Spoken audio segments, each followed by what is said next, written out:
Assalamualaikum warahmatullahi wabarakatuh. Perkenalkan, nama saya Siti Nurjana Indasari dari Fakultas Matematika dan Ilmu Pengetahuan Alam, jurusan Farmasi, Universitas Pancasakti dengan NIM 51320011198. Nah, di sini saya akan menjelaskan tentang aplikasi GESP dan cara mengolah sebuah data melalui atau menggunakan GESP sebagai salah satu tugas pengganti ujian final pada mata kuliah Statistik dan Komputasi oleh dosen pengampu Bapak Beni Leonardo Enrico P. Eskom MT. Nah, di sini saya akan menjelaskan apa sih aplikasi GESP itu. Nah, seperti yang kita lihat pada layar, ini adalah lambang dari aplikasi GESP ini. Nah, GESP sendiri itu adalah singkatan dari Jeffrey Amazing Statistic Program, yang merupakan sebuah software analisis statistik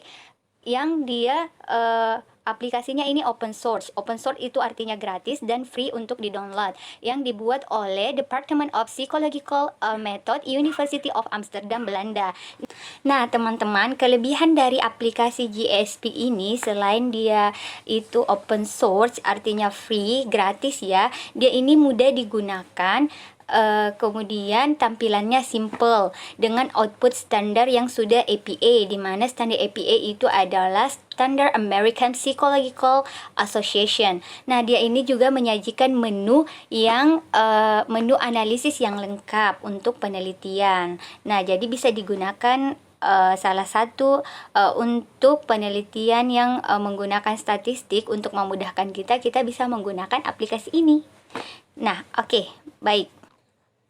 Nah, pada layar yang bisa Anda lihat, kita akan punya beberapa data di sini. Jadi di sini itu kita akan melihat pengaruh tinggi bayi terhadap beberapa variabel. Ada 11 variabel di sini. Nah, nanti datanya ini akan dimasukkan ke dalam, ditransfer ke dalam aplikasi GESP. Nah, nanti kita akan di aplikasi GESP ini kita akan mengaturnya untuk menganalisis datanya seperti yang kita inginkan. Oke, untuk pertama-tama kita akan berkenalan tentang deskripsi datanya dulu ya. Jadi, data ini yang kami gunakan di sini itu untuk mengetahui pengaruh berat bayi atau birth weight, di mana variabel X1, lingkar kepala, kehamilan, usia ibu, jumlah batang rokok yang dihisap ibu per hari, tinggi ibu, berat badan ibu sebelum hamil, usia ayah, masa studi ayah, jumlah batang rokok yang dihisap ayah per hari, tinggi ayah. Ini adalah 11 variabel yang akan kita olah datanya terhadap untuk melihat tinggi bayi, apakah ada pengaruhnya pada tinggi bayi yang baru lahir atau tidak. Nah, deskripsi datanya di mana tinggi bayi sebagai variabel Y yang mengandung informasi tentang tinggi bayi yang baru lahir dalam satuan cm. Ini adalah variabel respon atau variabel terikat atau independen yang selanjutnya akan diprediksi menggunakan prediktornya atau variabel bebas atau yang disebut dengan independen. Nah, di sini ada berat bayi seperti yang sudah saya sebutkan, variabel yang mengandung informasi tentang berat bayi yang baru lahir dalam satuan kilogram, atau kita simbolkan dengan X1 untuk variabel 1. Kemudian lingkar kepala yang mengandung informasi tentang lingkar kepala bayi yang baru lahir dalam satuan cm, atau kita simbolkan dengan X2 sampai dengan ke-11 variabel yang kita gunakan sampai pada tinggi ayah sebagai variabel ke-11 yang mengandung informasi tentang tinggi ayah dalam satuan cm pastinya. Nah, oke. Untuk mengetahui analisis ini, jadi untuk mengolah data ini di GESP, yaitu kita harus masuk ke data GESP, kemudian masuk ke aplikasi GESP, kemudian kita mentransfer datanya, kemudian secara otomatis GESP akan membaca data yang kita masukkan.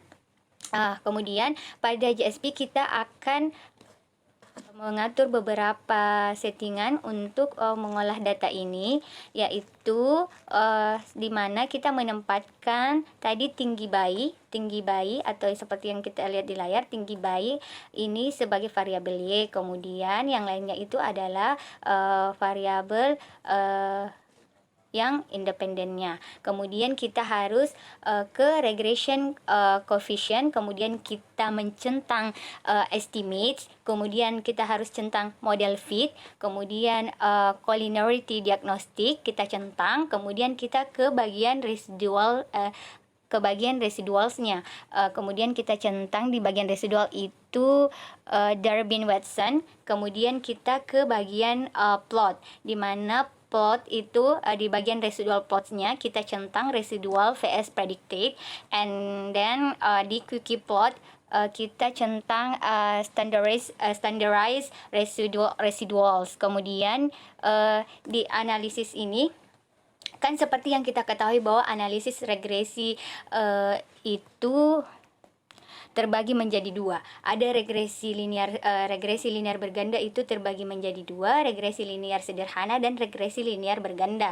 Seperti yang diketahui bahwa data yang kami sajikan di sini itu adalah jumlah prediktor atau variabel bebasnya atau independen itu sebanyak 11 variabel, kemudian jumlah respon atau variabel terikatnya itu sebanyak satu variabel. Nah, di sini maka digunakanlah analisis regresi linear berganda, di mana regresi linear berganda itu merupakan suatu algoritma yang digunakan untuk menelusuri pola hubungan antara variabel terikat sebagai dependen dengan dua atau lebih variabel bebas atau independen.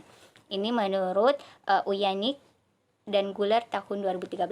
Oke, kita masuk di yang pertama untuk uji asumsi klasik.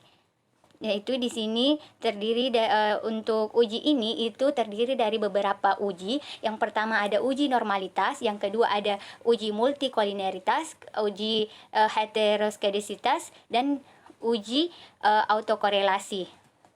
Nah, syarat untuk mendapatkan regresi yang baik adalah distribusi datanya harus normal dan mendekati normal. Jika tidak dapat terdistribusi normal, maka perlu dilakukan transformasi data terlebih dahulu.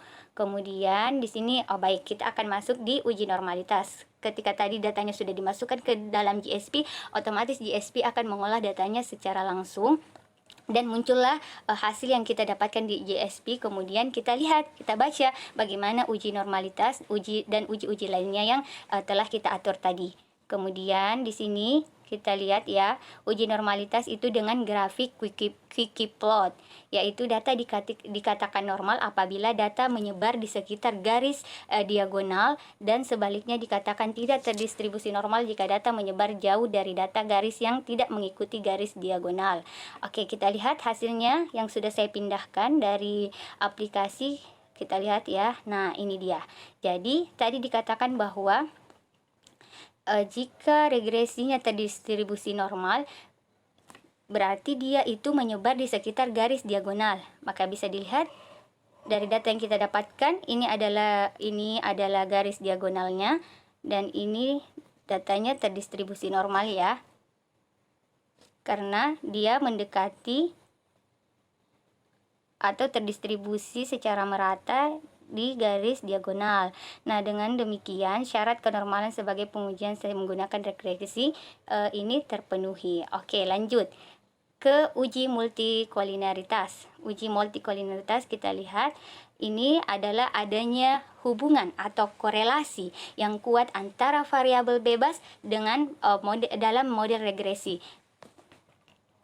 Bisa kita lihat yaitu dengan nilai toleransinya lebih dari 0,10 atau nilai 6F-nya itu kurang dari 10. Oke, kita lihat ya, kita cek bagaimana datanya. Nah, bisa dilihat di sini. Jadi kesimpulannya bahwa nilai 6F untuk variabel bebas variabel berat bayi adalah 0, lingkar kepala sampai ke variabel 11 itu dia memiliki nilai 0. Kemudian kita lihat di sini nilai 6F-nya itu lebih kecil dari 10, sehingga dapat disimpulkan bahwa berat bayi atau variabel 1 sampai dengan variabel ke-11, di mana sampai tinggi ayah itu tidak mengandung multikolineritas atau dia bebas dari multikolineritas. Ini ya.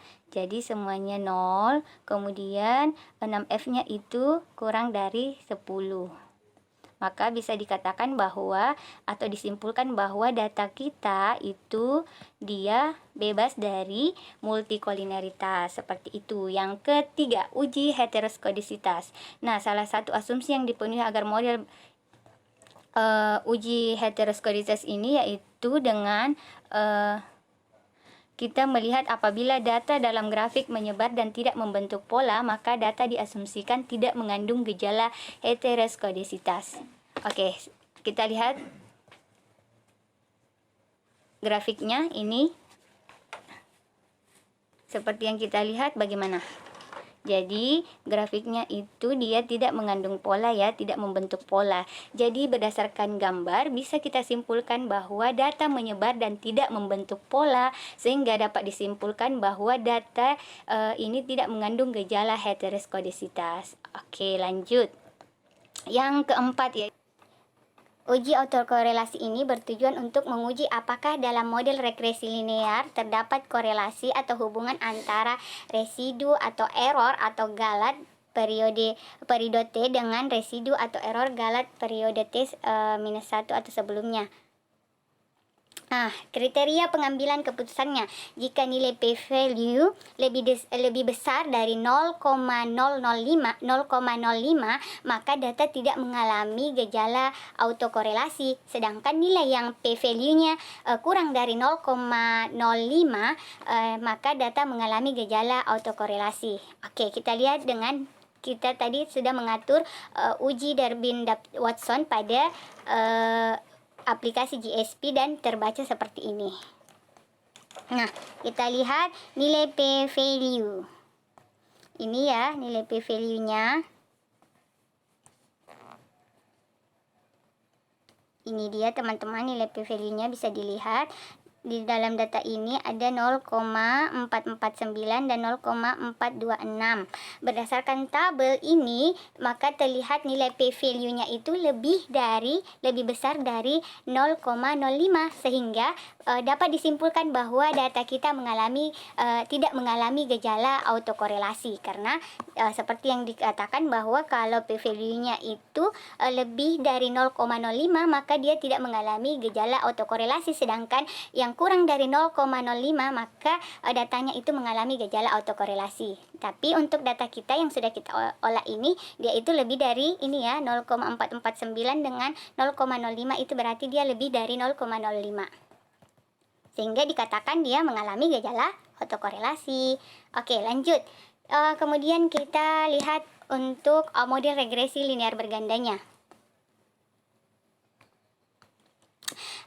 Model regresi linear berganda ini, analisis regresi digunakan untuk menguji hipotesis tentang pengaruh berat bayi atau X1, lingkar kepala X2, kehamilan X3, usia ibu X4, jumlah batang rokok yang dihisap ibu per hari atau X5, atau maksudnya variabel kelima ya, tinggi ibu X6, berat badan ibu sebelum hamil X7, kita umpamakan dengan X7, usia ayah X8, masa studi ayah X9, kemudian jumlah batang rokok yang dihisap ayah per hari X10, kemudian tinggi ayah kita simbolkan dengan variabel X11 terhadap tinggi bayi yang baru lahir yang dapat dilihat pada tabel berikut ini. Nah, kita bisa lihat di sini. Berdasarkan tabel, maka diperoleh kesamaan regresi linear berganda seperti berikut. Jadi kita bisa lihat di sini ya, teman-teman. Di unstandardized,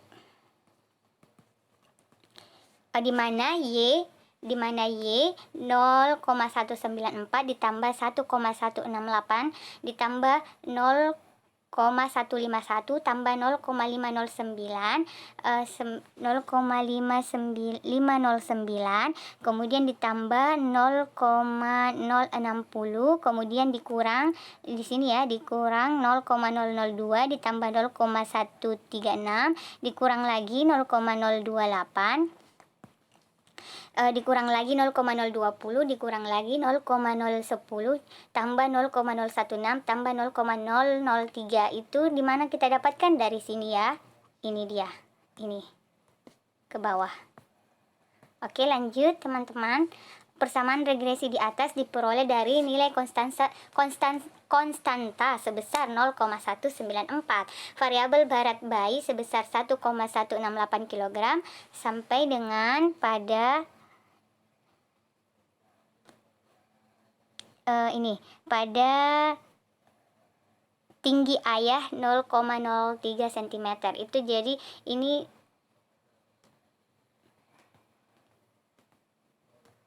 di centimeter meter. Ini dipaparkan ya tadi hasilnya. Kemudian dilihat koefisien regresi variabel jumlah batang rokok yang dihisap ibu per hari, berat badan ibu sebelum hamil, usia ayah, jumlah batang rokok yang dihisap ayah per hari bertanda negatif, sehingga dapat diartikan bahwa variabel tersebut berpengaruh negatif terhadap tinggi bayi. Koefisien regresi variabel X1, X2, X3, X4, X6, X10, X11 ini malah dia bertanda positif, sehingga dapat diartikan bahwa semua variabel ini termasuk tidak berpengaruh pada tinggi bayi yang baru lahir.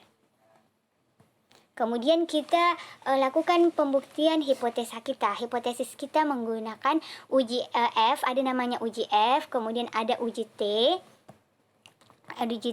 uji T parsial, kemudian yang terakhir ada koefisien determinasi. Nah, untuk uji F simultan. Uji F simultan ini kita bisa lihat berdasarkan tabel terlihat bahwa nilai signifikasi lebih kurang dari 0,001, di mana 0,001 itu lebih kecil dari 0,05, sehingga dapat disimpulkan bahwa variabel bebas berat bayi minimum, berat bayi maksimum, lingkaran kepala, dan kehamilan berpengaruh secara simultan terhadap tinggi bayi. Nah, untuk uji T parsial bisa dilihat di sini hasilnya. Nah, di mana kriteria pengambilan keputusan nilai T parsial itu berdasarkan nilai probabilitasnya. Jika probabilitas lebih dari alfa, maka H0, hipotesis 0 diterima dan HA ditolak. Sedangkan jika probabilitasnya kurang dari alfa, maka H0-nya ditolak dan HA-nya diterima. Maka dari data di atas disimpulkan bahwa hampir semua variabel itu diterima karena nilainya lebih besar dari 0,05 kecuali